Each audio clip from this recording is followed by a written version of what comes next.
Text 20 બા ચોપડીમાં 20મા પાના પર 12મા દાખલામાં ધ્યાન આપવું. તમે એમ જ સમજો કે હું પ્રકરણ ક્રમાંક 2 વાર્ષિક હિસાબો ચલાવું છું. એ પ્રમાણે ચાલતા જાય. રકમમાં ધ્યાન આપો. શારદા અને જમના એક પેઢીના ભાગીદારો છે. અહીંયાથી નિર્ણય લેવાયો કે 2 ભાગીદાર છે, તેથી ખાના બનાવતી વખતે 2 ભાગીદારોનું ધ્યાન રાખવાનું. શારદા અને જમના. તારીખ 1/4/2016ના રોજ તેઓની મૂડી અનુક્રમે ₹30,000 અને ₹40,000 છે. 1/4/2016ના રોજ મૂડી આપેલી છે, તેથી અહીંયાથી નિર્ણય લેવાશે કે હિસાબી વર્ષ 1/4/2016 થી 31/3/2017 છે. તમારે હવે એકદમ છેલ્લી સૂચના વાંચવાની. સામેના પાના પર છેલ્લી લીટી. સામેના પાના પર છેલ્લી લીટી. ઉપરની વિગતો પરથી પેઢીનું નફા નુકસાન ફાળવણી ખાતું અને ભાગીદારોના મૂડી ખાતા તૈયાર કરો. મેં 3 નિર્ણય લીધા છે.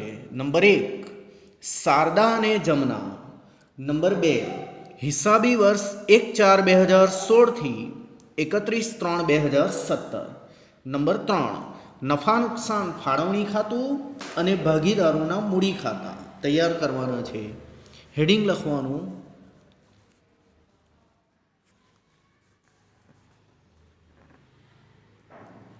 શારદા અને જમનાની ભાગીદારી પેઢીનું તારીખ 31/3/2017ના રોજ પૂરા થતા વર્ષનું નફા નુકસાન ફાળવણી ખાતું. એક બાજુ લખાય ઉધાર, એક બાજુ લખાય જમા. તારીખ ઉપર આવી જાય, તેથી હવે આવતી નથી. વિગત અને નોંધ પાના નંબરનું ખાનું આવતું નથી. રકમ રૂપિયા, વિગત રકમ રૂપિયા. તારીખ વિગત નોંધ પાના નંબર રકમ, તારીખ વિગત નોંધ પાના નંબર રકમ એવું ખાતું આવે. એ તમે પહેલેથી જ જાણો છો. પણ તારીખનું ખાનું પણ આવતું નથી, નોંધ પાના નંબરનું ખાનું પણ આવતું નથી. કારણ તારીખ ઉપર આવી ગઈ અને નોંધ પાના નંબર જ્યારે ખતવણી કરી હશે મૂળ ખાતામાં ત્યારે થઈ ગયું હશે. તેથી 2 જ ખાના, વિગત રકમ, વિગત રકમ.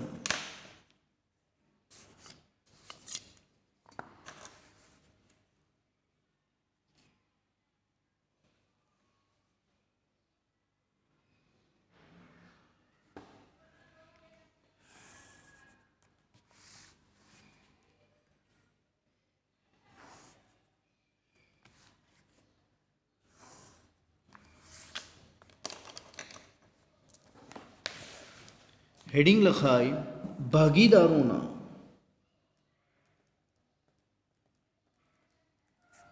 મૂડી ખાતા. એક બાજુ લખાય ઉધાર, એક બાજુ લખાય જમા.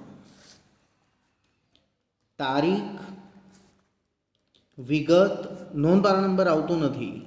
શારદા જમના તારીખ વિગત શારદા જમના.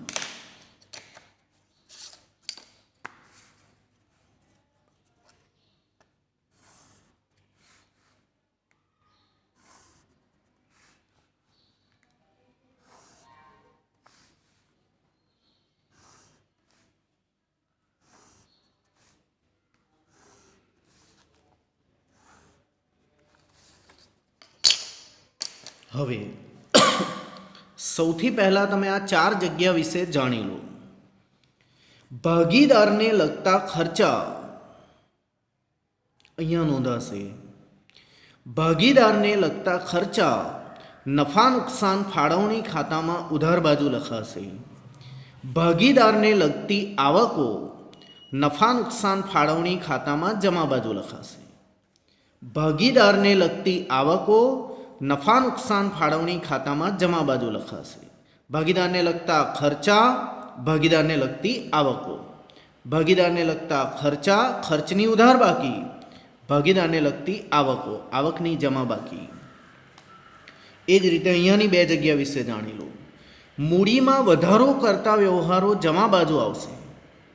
મૂડીમાં વધારો કરતા વ્યવહારો જમા બાજુ આવશે. મૂડીમાં ઘટાડો કરતા વ્યવહારો ઉધાર બાજુ આવશે. મૂડીમાં ઘટાડો કરતા વ્યવહારો ઉધાર બાજુ આવશે. મૂડીની બાકી જમા, વધારો કરતા વ્યવહારો જમા બાજુ જ આવશે. મૂડીની બાકી જમા, મૂડીમાં વધારો કરતા વ્યવહારો જમા બાજુ આવશે અને મૂડીમાં ઘટાડો કરતા વ્યવહારો ઉધાર બાજુ આવશે. સાંભળો, જેટલી પણ એન્ટ્રીઓ હશે એની એક અસર અને હવાલાની બે કે તેથી વધુ અસર. જેટલી પણ એન્ટ્રીઓ હશે એની એક અસર અને હવાલાની બે કે તેથી વધુ અસર એ પ્રમાણે ચાલશે. વ્યવસ્થિત રીતે શીખતા જાઓ, જરા પણ ભારે નથી, આવડી જ જવાનું છે. શારદા અને જમના, રકમમાં ધ્યાન આપો. એક પેઢીના ભાગીદારો છે. તારીખ 1/4/2016 એટલે કે વર્ષની શરૂમાં ના રોજ તેઓની મૂડી અનુક્રમે 30,000 અને 40,000 છે. મૂડીની બાકી જમા, જમા બાકી શરૂમાં જમા બાજુ જ લખાય 30,000 40,000. બાકી આગળ લાવ્યા 1/4/2016. એન્ટ્રી કહેવાય એક અસર. વર્ષ દરમિયાન શારદાએ તારીખ 1/4/2016 રોજ રૂપિયા 6,000નો તથા જમનાએ તારીખ 1/1/2017 રોજ રૂપિયા 8,000નો ઉપાડ કર્યો. ધોરણ 11. ઉપાડને કારણે ભાગીદારોની મૂડીમાં ઘટાડો થાય છે. ઉપાડને કારણે ભાગીદારોની મૂડીમાં ઘટાડો થાય છે અને ઘટાડો કરતા વ્યવહારો ઉધાર બાજુ લખાય. તેથી લખવાનું 1/4/2016 ઉપાડ ખાતે. પાછું લખવાનું 1/1/2017 ઉપાડ ખાતે. 1/4/2016 રોજ 6,000નો ઉપાડ શારદાએ કર્યો,